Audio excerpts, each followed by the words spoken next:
America's first exclusively bottled bourbon, been around for 150 years before, during, and after Prohibition. Tonight, we're going to be talking Old Forester 86. Let's get into it.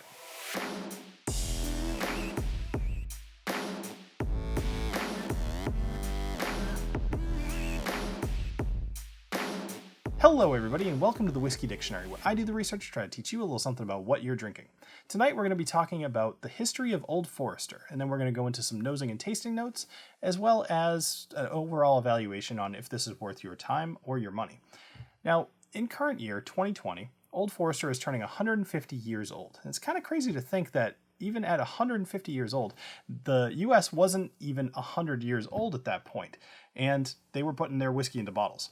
And that's kind of their claim to fame, is that they were the first ones to exclusively put their whiskey into bottles. And they did this because they wanted to show kind of the transparency of whiskey and kind of give a little bit more faith. We'll get into that in a minute. Back in 1870, George Garvin Brown started a company with his brother, or stepbrother, I kind of forget. And they called the business JTS Brown and Bro. The idea being that people would want to buy a quality product if you could prove that it was higher quality or pure or whatever. The way that they did this is that they put the whiskey into clear bottles and they called it medical whiskey. And both of those things kind of make you think quality, right? You can see the whiskey in the bottle. I mean, most of us have obviously had whiskey before, and you can tell, sometimes a bottle of whiskey is a different color than the one next to it, unless, of course, they chill filter or color or whatever. There's a couple of different things that people will do in the marketing department to keep whiskey looking the same across the shelves. Anyway, so at this time, when, before Old Forester kind of did their thing, the way to get whiskey was to go to your general store or maybe a distillery. And you would either buy a barrel or you could buy from the barrel. And you would not really know what you were getting. So when somebody came along with a bottle that was transparent, you see it, it's sealed at the distillery so you know that nobody's messed with it. That's a really good idea. Now, at this point, Old Forester was born. It was a boom. Everybody loved it. It was a great idea, as I said. And they named the whiskey after this guy. He was a doctor named Dr. Forester.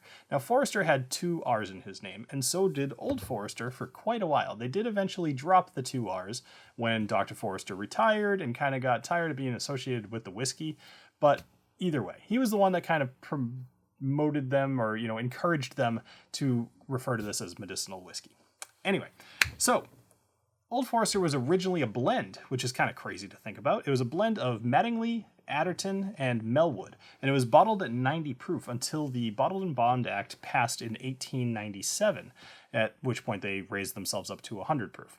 Now, during Prohibition, which, as we know, killed off a lot of distilleries, they were able to survive for those 13 years because they were able to secure themselves a medical whiskey license. Now, one of 6 in Kentucky, which is kind of crazy that, their original concept also helped them get through Prohibition. So really good fortune if you want to think of it that way.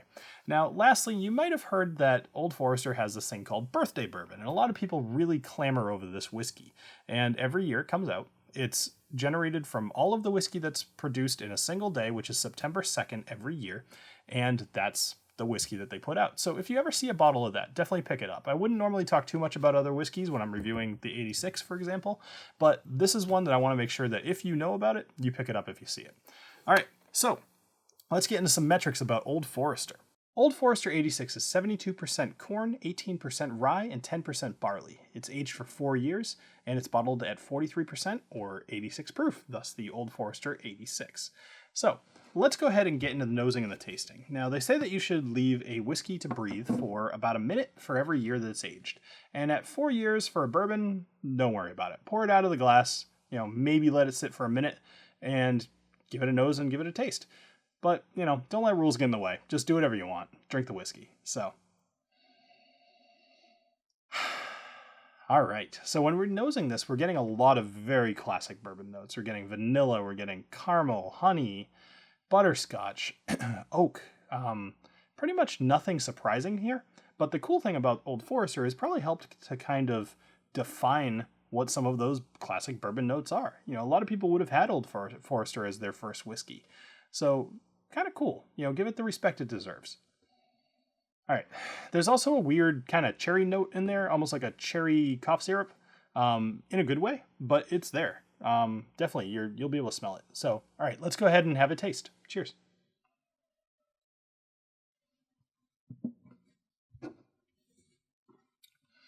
All right, so when you are tasting this, it is going to taste like vanilla, it's going to taste like caramel, and it's going to taste like oak. There's a little bit of that cherry thing going on in there. Not nearly as prevalent, but it's definitely there. I'm not sure if I said honey either, but definitely getting some honey on the palate as well. So let's go ahead and talk overall for this whiskey. So overall, this is about $20. It's a pretty solid bourbon, but I'm not going to say it's anything special either. This is a very reliable, very good bourbon, but it's $20. So set your expectations properly. Now, the cool thing about this, and actually I'm going to give it my coveted stock it. I think this one's worth having in your bar all the time. And here's the reasons for that. Number one is people have had Old Forester. People generally know Old Forester, or if they don't and they try it, they're going to like it. But I think that's worth keeping in your bar. But also, this is really good for cocktails. And specifically, actually, my father, his favorite type of Manhattan is made with Old Forester. So someday when this whole stupid virus thing is over, maybe him and I will be able to get together for a Manhattan. But for the moment, I have to drink them alone. Oh well. But I have plenty of Old Forester to help me make them and practice on them. So that's very important. Practicing cocktails can get expensive if you're making them with something that's expensive. This is not. And this is good. And this holds up really well to cocktails that are designed for bourbon. So I would give this a stock it, and I think that you should buy a bottle. There's really no risk here. So thank you for joining me here on the Whiskey Dictionary. If you are into learning about other kind of beginner bourbons, then you can check out the list over here for my definitive beginner bourbon buying guide. And if you're interested in whatever YouTube thinks you should watch, go check it out over here. Otherwise, go become a patron. There's lots of cool stuff there. And if you are interested at all in some merchandise, I have a summer sale going on right now. Use promo code SUMMER, and it's only good for this week. So get over there, buy something, and if not, then at least thank you for joining me here on the Whiskey Dictionary, and I hope you enjoyed this episode. Have a great rest of your night. Cheers.